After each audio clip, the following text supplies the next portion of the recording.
Olá a todos, meu nome é Deusdetes Neto, estou aqui para apresentar minha proposta para tema de formação do programa Multiplicação Paulo, Programação em Robótica. Meu tema proposto é utilizando a linguagem de programação em blocos, especificamente com a plataforma VexCode VR. Aqui o nosso percurso formativo, os combinados, para os cursistas, né, na etiqueta.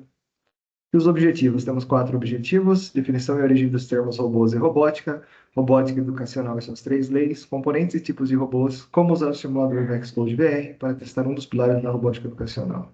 Nosso início de conversa começa com a pergunta norteadora: quais são os impactos sobre o futuro do mercado de trabalho e as possíveis mudanças sociais e econômicas decorrentes do uso de automação, robôs? Será que o uso de automação e robôs interfere tanto no social, como econômico, como tecnológico? Com certeza, né? Aqui a contextualização, utilizando um textinho, uma peça teatral, de onde veio a palavra robô. Aqui a origem do termo robótica, Isaac Asimov, anos depois do termo robô, em 1942, usou o termo robótica. Aqui as 3 leis da robótica. Primeira lei, o robô não pode ferir um humano ou permitir que o humano sofra algum mal. Os robôs devem obedecer às ordens dos humanos, exceto nos casos em que essas ordens entrem em conflito com a primeira lei. E a terceira lei, um robô deve proteger sua própria existência, desde que não entre em conflito com as leis anteriores. Aqui, componentes e tipos de robôs. Um robô é um dispositivo mecânico que pode realizar tarefas físicas por meio de movimentos controlados, utilizando programas com instruções específicas. Os robôs podem ser autônomos, semi-autônomos ou controlados, como no caso de drones. Muitos robôs já usam inteligência artificial. Nesse vídeo do lado, a gente tem uma representação de um robô autônomo, porque ele consegue se recarregar sozinho. Tarefas repetitivas que podem ser danosas aos seres humanos, na indústria, na linha de montagem de carros e na exploração espacial. Por exemplo, é a sonda Rover cruzada em Marte. Também podem ser usados em tarefas mais nobres, como na medicina, cirurgias assistidas por robôs e até em tarefas domésticas, como os robôs aspiradores. Aqui algumas peças que compõem o robô: controlador, que é o cérebro do robô; motores são os músculos do robô; partes mecânicas são o esqueleto; sensores são os órgãos sensoriais; e a fonte de energia e alimentação do robô.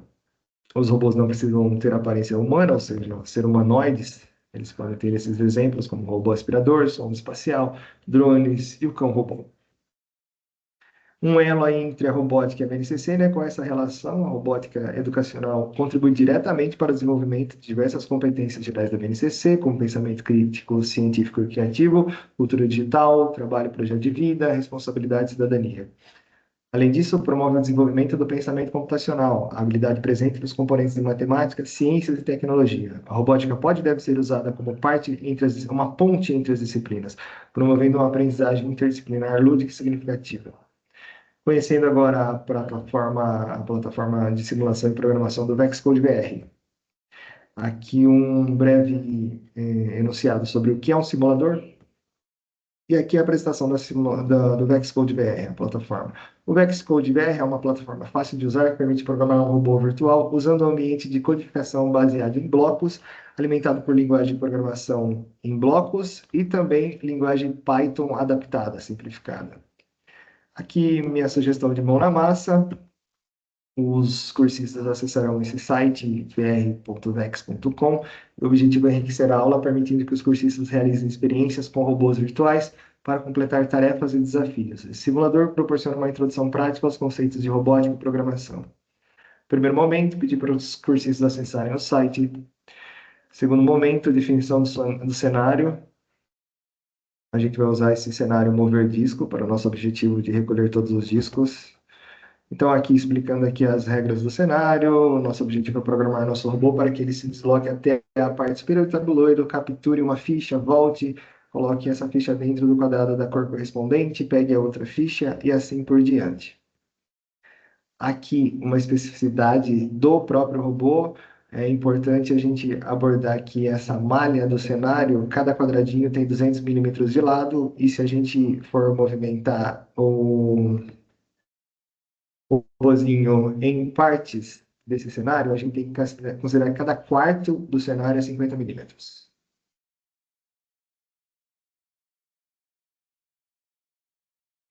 Aqui o robô em zoom, para a gente saber exatamente onde está o seu eletroímã. Aqui os blocos que serão utilizados.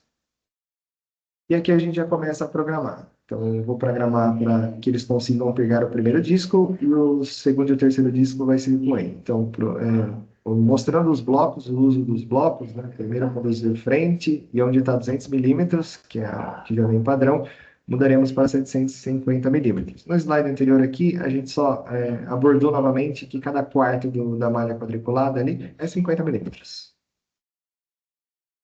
Então, agora para expandir o tabuleiro, a gente vai usar as outras ferramentas, outros bloquinhos. A gente vai também usar o bloquinho de energizar magnético. Para ele pegar o disco, a gente vai usar o impulso. E para ele soltar o disco, a gente vai alterar no drop para solta. Aqui também o bloco de vire, para o robô fazer as manobras de ida e vinda dentro do cenário. Lembrar dos graus, que a gente usa 90 graus para um quarto de volta, 180 graus para meia volta. Aqui uma sugestão de programação para prensar a mão na massa, a primeira parte. Perceba que a tela também é diferente, porque o layout do VexCode BR mudou um pouquinho e a tradução é para português de Portugal, por isso que algumas palavras são diferentes.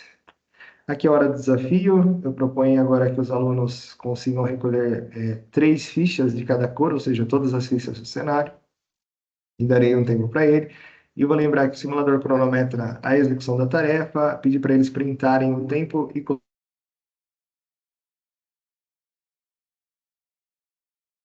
vírus.